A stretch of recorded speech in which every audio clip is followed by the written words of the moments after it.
Going back to the early days of your practice, 89, 90, those years, my observation was women generally, regardless of color, were not given the same quality of work as men. Were you one of the few exceptions? I don't believe that I was an exception. When I started off at the bar, I really was given very few opportunities to act in matters which were of some substance.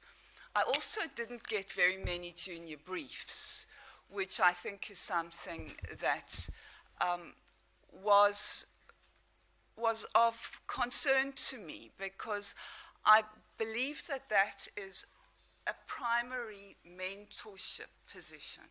If one can get a lot of junior work with a silk who one respects, one can learn.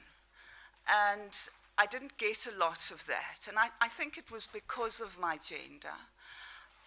And as my career at the bar progressed, I think things did start to change somewhat. In the late 80s, early 90s, it was, I think, particularly bad, and prior to that, even worse.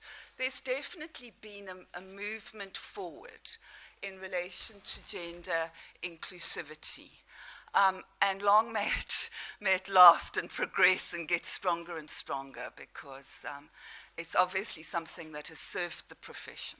And briefly, what is your observation about race, the briefing patterns, the instruction giving patterns in that regard? I think that... Is there some improvement, and if so, is it significant or virtually insignificant? I think there has been an improvement. I don't believe that it is significant enough.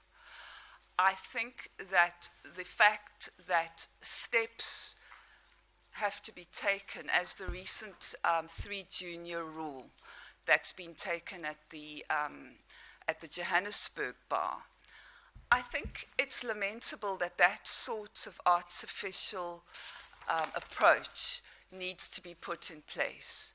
It's a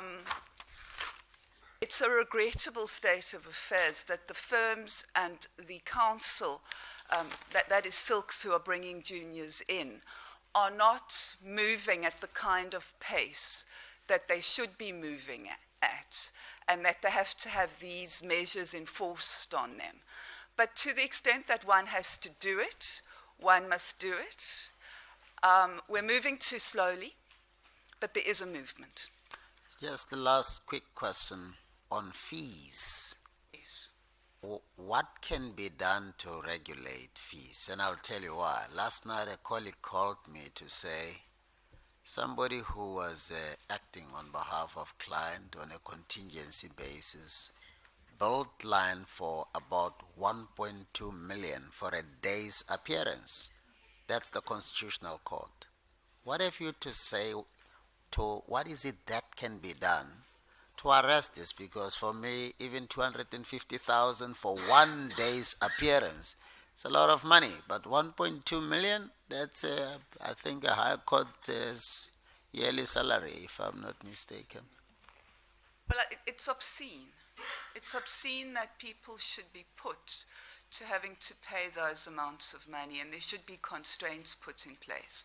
The bar does put in place fee parameters, but I don't know how regularly they are visited, and I don't know whether there's any real policing that takes place, because it's only when one of the attorneys or the client is unhappy about the amount that they've been charged that it ever really comes to the fore and comes under any scrutiny at all. So I do believe that there's a lot of overreaching that goes on, which is under the radar and unnoticed. And it's particularly iniquitous when one is dealing not with the big corporates. That's bad enough, and perhaps they don't mind paying R1 million because it just goes into the wash. But somebody who is unable to afford it, somebody whose whole life may come to a standstill because they get a legal bill of that nature. It just makes justice inaccessible, and I think at that level particularly, it's got to be policed. And of course, even if you're acting on a contingency basis and client has won some millions, that can't be justification to dig so deep into what is due to client. Not at all. It's one gets the contingency arrangements that one has seen in the RAF environment, and they've been quite contentious because we know that they've been abused by unscrupulous practitioners. But I think that's been done on a grand scale, and it's legislated. When one looks at contingency arrangements in a more sort of a different clime, where people are getting together in boardrooms and making those sort of determinations, I think that it's bad for the profession. It's bad for the country. Access to justice. If people are being paid R1 million for one day's work. Anyway, I'm going to look into it. JP? Thank you, Chief Justice. Good morning, Advocate Fisher. Good morning. Advocate Fisher, you've acted a number of times in the High Court. Yes. I think there's a spreadsheet in front of you.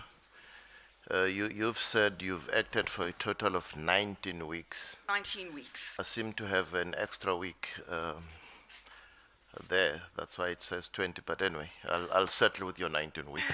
Thank you. Yeah. In that period where you've given time to act, you've solely acted in, I think, unopposed motions, Yes. opposed motions, and the urgent court and some appeals. Yes.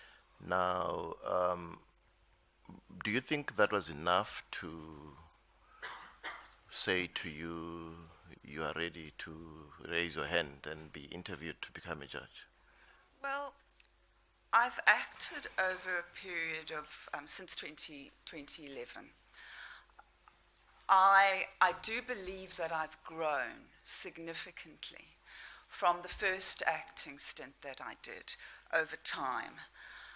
The fact that I am a busy practitioner and that I ply my trade in the courts, in the motion courts, from the other side and in trial court, has meant that I have quite a wide knowledge of the law, and I can draw on it when I'm on the bench, and I can apply it. And having acted for a time, one goes back to practice, having used different muscles on the bench. So when you go into practice, you try to get a sense of how things are unfolding from both sides, or you have that perspective automatically. So I believe that I've garnered the experience that I need. I run a tight court. I'm a good administrator, and I feel very comfortable on the bench. You've done quite a substantial number of weeks in the unopposed court, and other candidates have testified to the fact that that's a difficult court because of the number of file one gets and the varied areas of law involved. Please.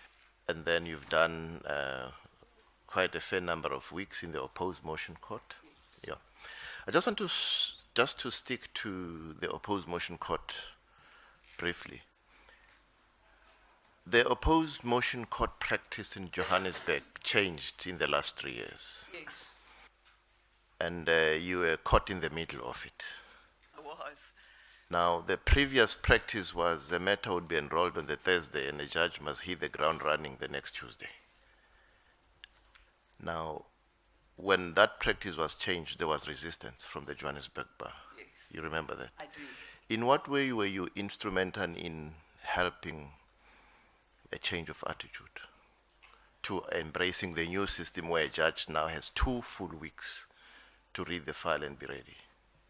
I had acted in Pretoria, and the manner in which the role ran in Pretoria was similar to the change that came about. And I had acted in Johannesburg as well in the motion court.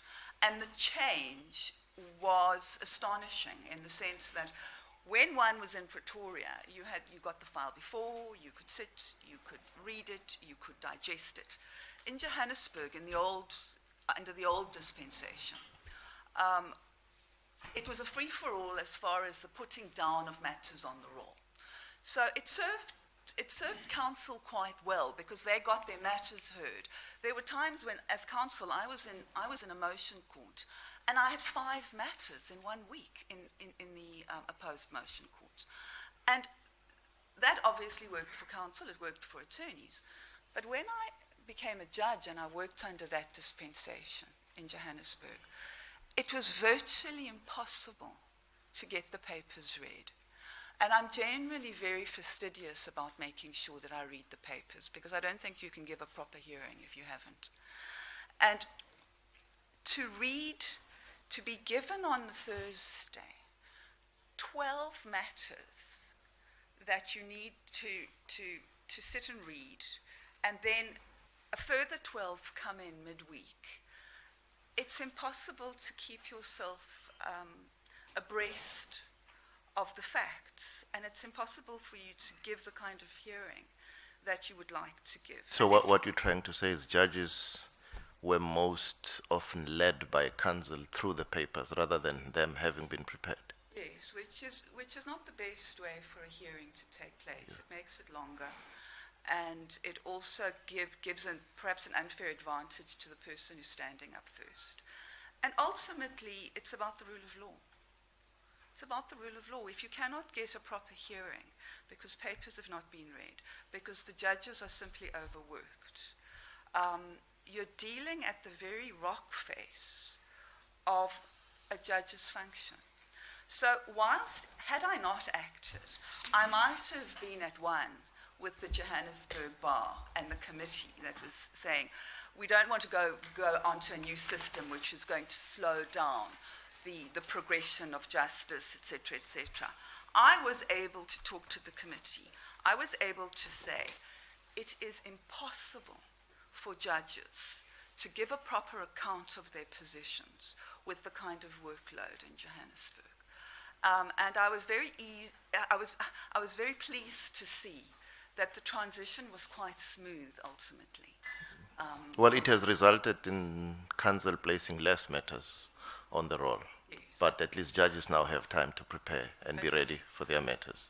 You have a sense of what you're going to do in a matter when you've read the papers, and you can ask the right questions when you go into court. You can be incisive. Yeah. You can't be incisive if you're in a muddle.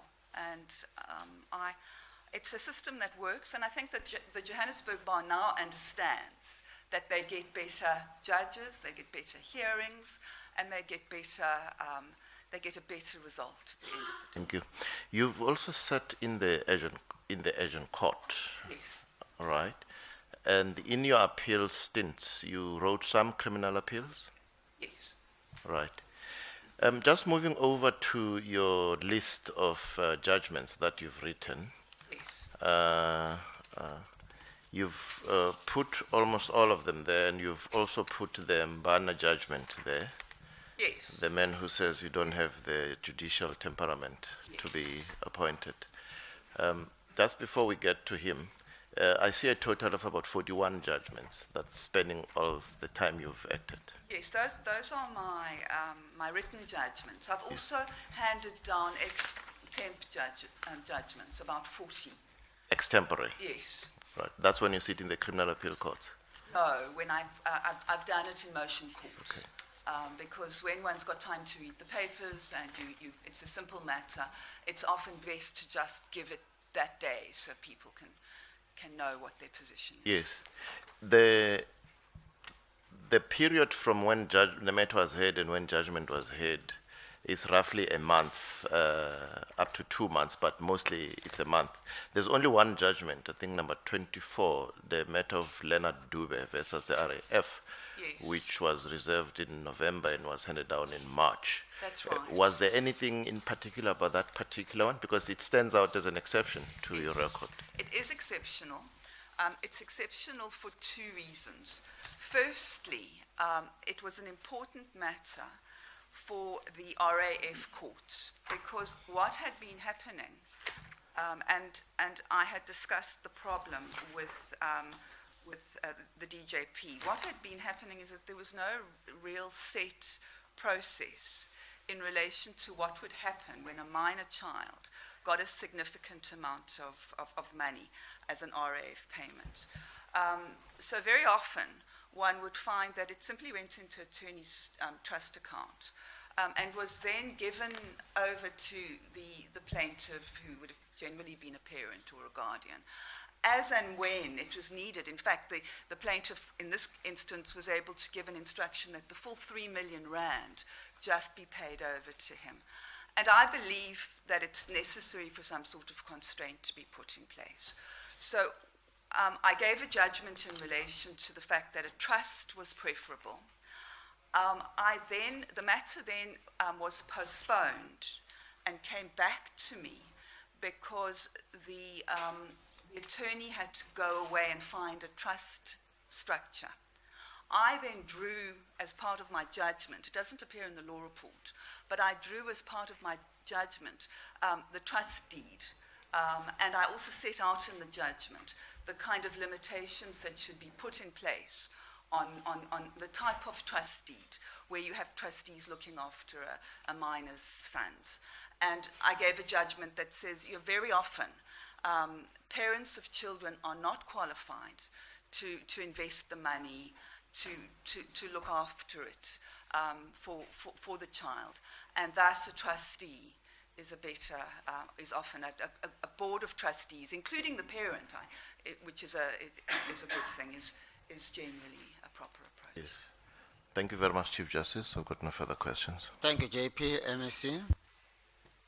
Thank you so much, Honorable Chair. Hi. You are known for your interest in mentoring young advocates and promotion of training in particular. And have been in various countries, including Zimbabwe. Your observation? When I first came to the bar, there was no training program in place. And although one comes to the bar with an academic qualification, very often you've hardly even been in a court. The bar then started a training program approximately 20 years ago. And I was part of the beginning phases of that training program. And I've trained as an active advocacy trainer for nearly 20 years. It's very important to the bar because without that training, one doesn't have a bar. Council cannot equip themselves properly in court. They need more than just academics. They need to know how to stand up. They need to know how to persuade. And there used to be this somewhat highbrow approach to advocacy training, and people would say, well, you can't train somebody to be an advocate. You're either born an advocate or you're not. Well, I can tell you that's not true. You can enhance people's skills significantly by training them in accordance with a method that we've built up over the years. And it's quite astonishing to see people at the start of the program and people at the end of it, the way that they have progressed. As far as Zimbabwe was concerned, there was no training program in Zimbabwe. I was asked to go with Johan Krichler and others from the UK bar to Zimbabwe to do the sort of training that we do here. And what we did is we trained people to be trainers so that they would be able to start their own training program. And it's worked very well. I'm told by people like Tino Bere that it's really worked well, and they've gone from strength to strength. You are also known for your anti-death penalty stance that you took many years ago. Do you still hold that view? Yes, very, very strongly. Expatiate. It's about human life and dignity. It's about the dignity of the country. Living in a country where the law stoops to kill its citizens is prehistoric. It shows no development. It shows no appreciation of the most fundamental and basic human rights. So when I started off at the bar, I did a lot of obviously a lot of capital crimes. And I heard that I never got a death penalty for anybody. In fact, I was very successful in that school. But even hearing it being passed is a chilling thing. It's a momentous thing. And I'm very glad that it was the first matter that our Constitutional Court put right. Thank you so much. Thanks. Thank you. Commissioner Helens? Thank you, CJ. Morning. Fisher, can you give us an explanation of what you believe your judicial philosophy is?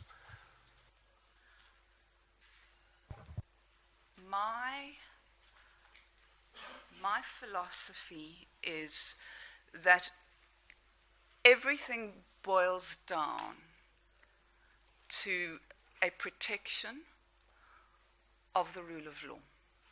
That has got to be central to any philosophy of the law. If one looks at our Constitution, one has got to be cautious to look at it from the perspective of looking backwards and from the perspective of looking forwards. From a looking backwards point of view, it's a stark reminder of the fact that the people in this country had no access to the rule of law, no access to basic human rights. So the Constitution is there from that perspective to put right what happened in the past. And it creates parameters for that to be done. From a looking forward perspective, it creates opportunities to build on the philosophies that are espoused in the Constitution. And I think that central to anybody, any judge's philosophy, has got to be that rehabilitative aspect and that formative aspect.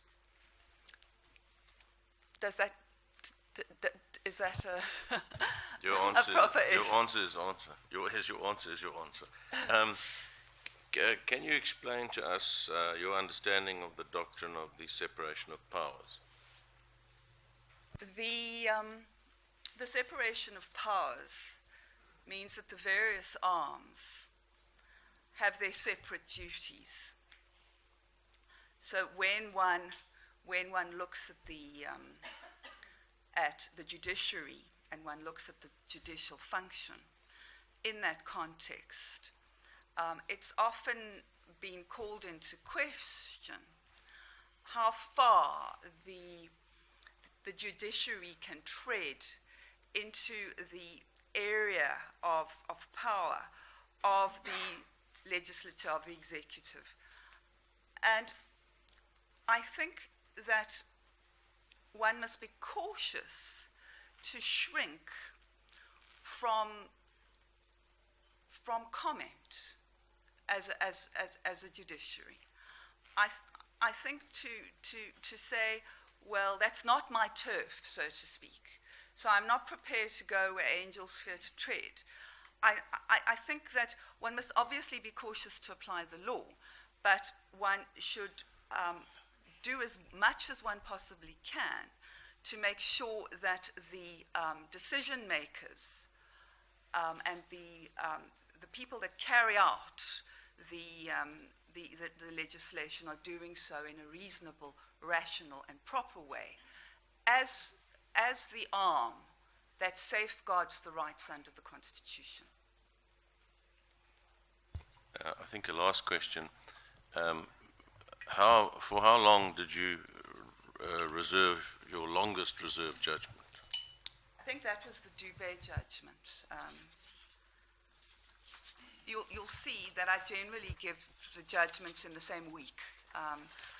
But I think my longest reserve judgment was the Dubé judgment. That was from November to March. But as I've explained, there was an interposing hearing when I dealt with the trust deed and the setting up of the trust, because I didn't want to just leave it to the attorney and to chance, essentially. I thought that the judgment should include that process. Perhaps a final question. What is the central evil or wrong in lengthy delayed reserve judgments? Well, I think that it goes to the very foundation of justice and the rule of law. Because if you are not giving people a prompt result, then they're unable to regulate their affairs.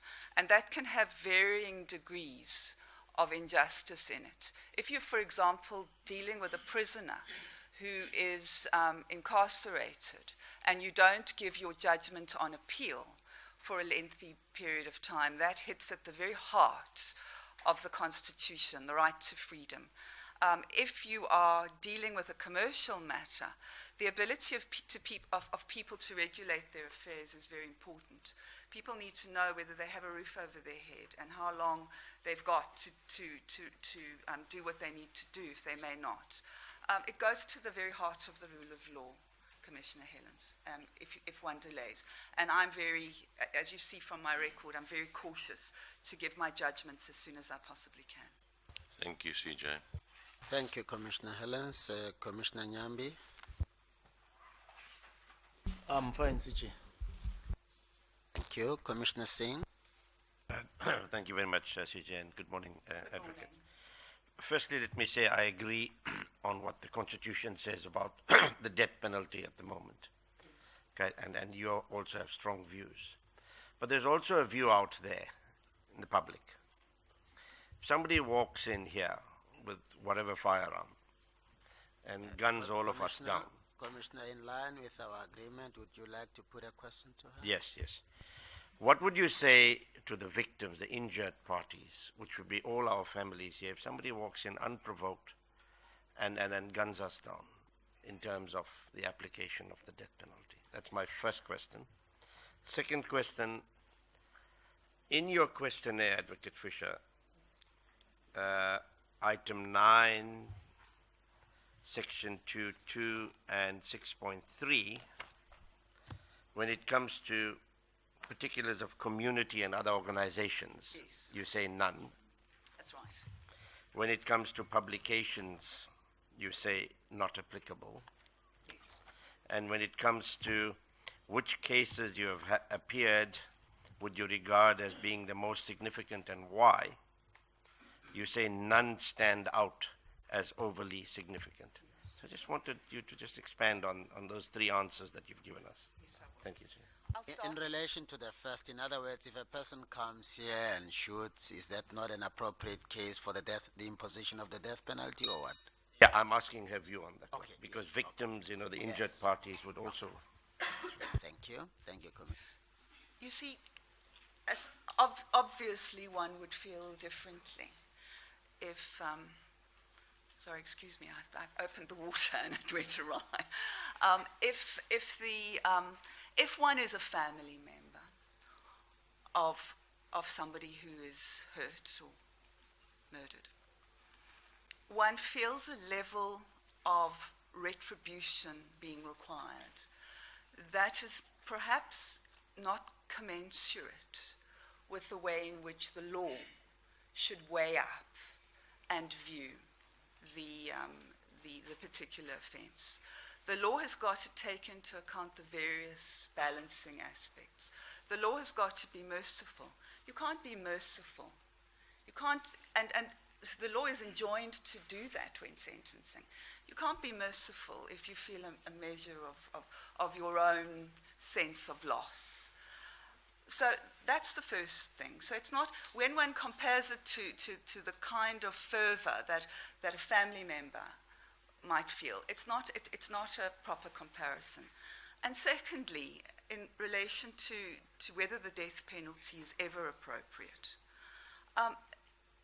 the state has got to be an example to people. I don't know whether one can ever teach people that killing is wrong if the state itself bloodlessly kills. As far as, is that far enough on the first? Your answer, as Yes. Commissioner Allens had said. In relation to my publications and community experience, I've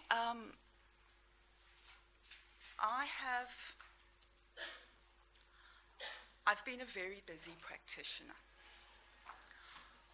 I have worked at times 16-hour days. That was when I had 2 children under the age of 2 to care for. I have at times been a sole breadwinner. And it's just been a matter of time in relation to being able to sit down and formulate publications. I would like very much to have been able to write, but I really didn't have the time or the space to do that. As far as the community aspects are concerned, I've always been active in my community, and I've always tried to be an active participant in community events. But again, as a working mother with a very busy practice, and the kind of committee obligations that I took on, I saw that as my primary function. The fact that I sat on the pupillage committee, the fact that I sat on the advocacy training committee, I also drew the harassment policy for the bar. I also drew the diversity and equality policy for the bar. So I absorbed an educative role within the context of my profession, in mentoring young people, in taking on juniors who I felt showed great promise. And that is where I felt my energies were best placed. As far as my judgments are concerned, my practice has been broad and very,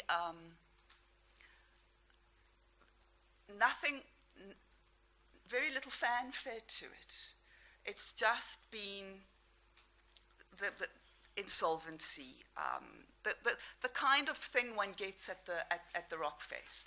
I've never been briefed in big, important political matters or anything of that nature. And I think it may be a hallmark of having been a woman that I never got very important big work. But the work that I did was big, was important to me, and it gave me a lot of experience. What was the third one? Oh, thank you. Thank you, Commissioner Singh. Commissioner Ngozi Thomas. Thank you, Chief Justice, and good morning. Good morning. I would like to put a question to you, Ms. Fisher. Yes. And I'm not allowed to make a preamble, but I'll make it quickly, purely to afford you an opportunity to deal with this matter. Yes. A complaint has been directed to the Commission.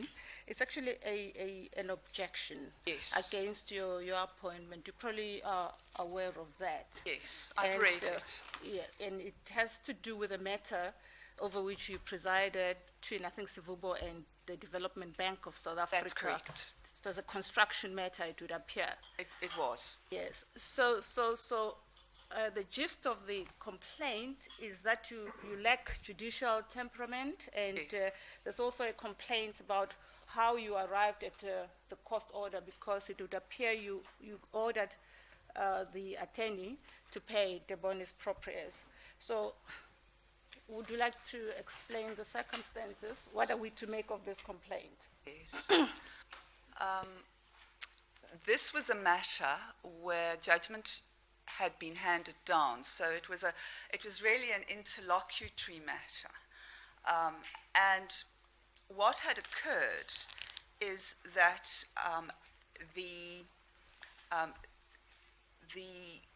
there had been an application for leave to appeal delivered in the matter. Now, it's a trite principle of law that when that happens, and it's enacted in Section 18, that when that happens, there can be no execution levied in the matter. Notwithstanding the fact that this notice of application for leave to appeal had been filed, the attorney, who is the objector in the matter, persisted with execution. He seemed to have an incorrect understanding initially of the law. And the attorneys on the other side sent a number of emails imploring him to desist from the course that he had taken in relation to the warrant, but he refused to withdraw the warrant. And that resulted in an urgent application, unfortunately. So, because the principle was so trite, and because the recalcitrance on the part of the attorney was so marked, I thought that it was a proper matter for me to mark the court's disapproval and to grant de bonus proprius costs against the attorney, because it really was a trite matter. And one doesn't do that sort of thing lightly. The attorney is obviously very cross that he's had this costs order against him. He's attempted to appeal it. And I sat on the leave to appeal, and he's also complained in relation to the leave to appeal. When I received the complaint, I sent a copy of both of my judgments to the Commission, just in case they wanted to see my reasoning. In my estimation, the judgments are correct. It's a proper exercise of my discretion. And one's got to be cautious. But there's no reason why clients should be mulcted in costs. And a de bonus proprius costs order has got two consequences. Firstly, it's a mark of the court's displeasure. Secondly, it protects the client of the attorney from having to pay fees that they would ordinarily have had to pay in the matter. So I see that the attorney concerned makes the comment that I didn't take into account his client's rights. Well, that's simply not true, because in fact his client's rights are protected. In relation to my judicial temperament, the attorney was not in court on either of the appearances. I see that on the second appearance, he quotes a portion from the record, which he seems to suggest in some way shows that I was intemperate. In fact, on the contrary, if one reads that, one sees that I was being very cautious to make sure that he was properly represented in the matter. That is what comes through, and I specifically asked his counsel, who was the counsel for the plaintiff in the matter. I specifically asked him to tell me whether he represented both the attorney and the client, because I didn't want to deal with the matter if the attorney was not represented. He then went outside and took a telephonic instruction and came back and said indeed he was representing the attorney. I think that the comments are not well placed in relation to the judgment, and they're regrettable, but I think they come from a place of hurt. Well, has this matter been reported to the Bar Council, do you know? No, it's not been reported to the Thank Bar you. Council. Thanks, Chief Justice. Thank you, Commissioner Nkosi Thomas. Commissioner Ntsebeza. Thank you, thank you, Chief Justice. Advocate Fisher. Yes. The death penalty is outlawed in the country. The Concord having held that, amongst other things, it's inhuman treatment.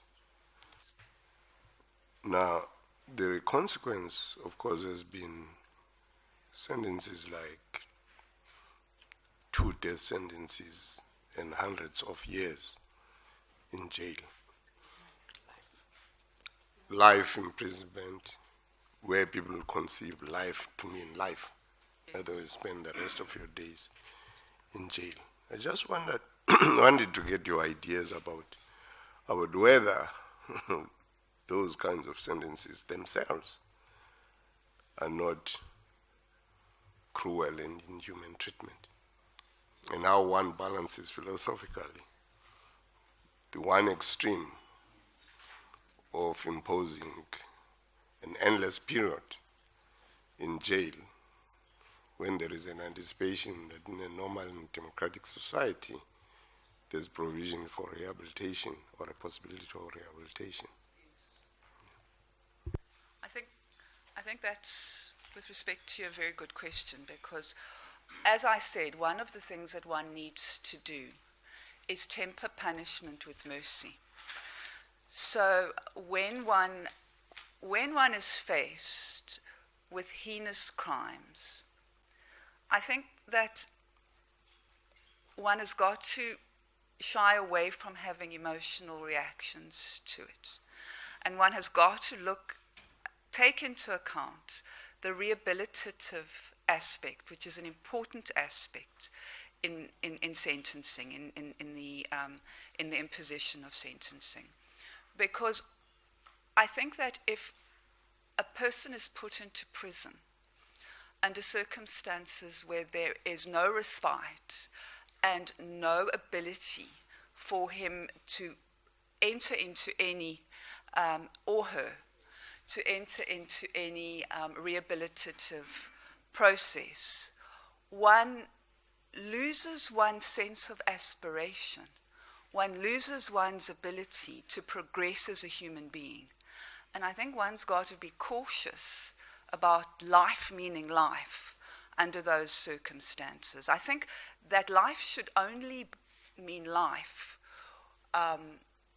when the protective aspect is something which comes to the fore, because there may be certain circumstances where somebody is not able to be rehabilitated. And society has obviously got to be protected.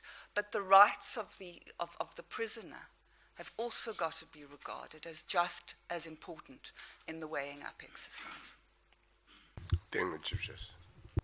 Thank you, Commissioner Ntsebeza. Commissioner Nyambi. Commissioner Stock, CJ. Yeah. And earlier on, I'm sure you wanted to say Commissioner Stock. No, we look alike. We look alike.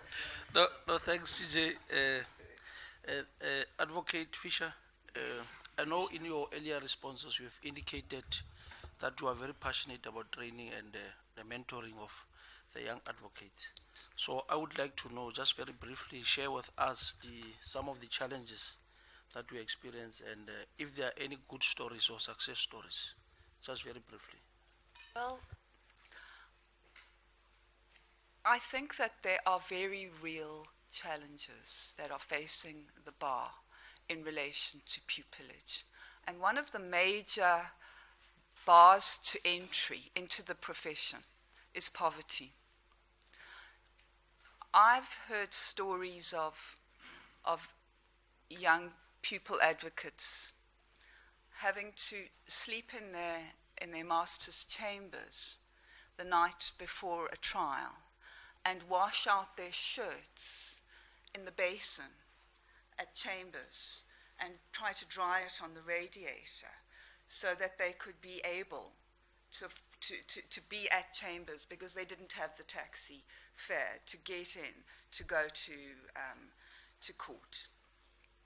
And these are not isolated incidents. It's all very well when one comes to the bar and one has a measure of support, familial support, or you've been working so you've put a nest egg away, because you don't earn any money at the bar and you're probably not going to earn very much once you qualify. The bar needs, and broader than the bar, commercial enterprise, government, needs to be mindful of the fact that there are people that are not able to become advocates because of their personal circumstances, because they're not able to escape the cycle of poverty that they find themselves in. And I do think that there have got to be programs put in place there is a bursary system. I can tell you it's not enough. More is needed. I know some of the groups do give bursaries aside from the groups from the bar's bursary, but people need to be helped because it's the only way we're going to get a properly representative bar. So those are the challenges. One of the main challenges. Thank you, Advocate Fisher. My last question to you would be with regard to the principle of gender transformation. What's your view on it? Do you believe that it should only be applied on the basis of merit and capacity, or do you believe that it must be applied across the board only because you are a female and it must be applied? What's your view on that? Thanks. I think that there must be application of the principle on the basis of, obviously when one is looking at judges, one wants competent judges. But I also think that in relation to potential, it should be applied. Because there are, the bench I have found to be a very nurturing environment. The people that run the Johannesburg and the Pretoria court, I don't have experience of the other courts, have been careful to make sure that judges are given some on-the-ground training experience. I was asked by one of the senior judges, for example, to allow 3 judges who were going to become acting judges to shadow me in my court. And that sort of program allows for a growth in relation to people who have potential. So whilst one wants qualifications, and judges have got to have various attributes. It's not only, you don't only have to be clever, you have to be compassionate, you have to have some experience of on the ground.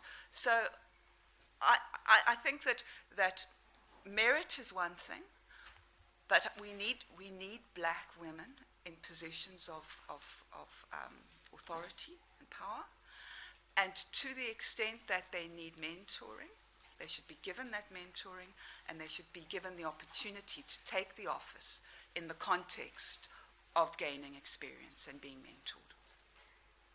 Thank you, CJ. Thank you, Commissioner Stock. Advocate Fisher, thank you. You're excused. Thank you, Chief Justice.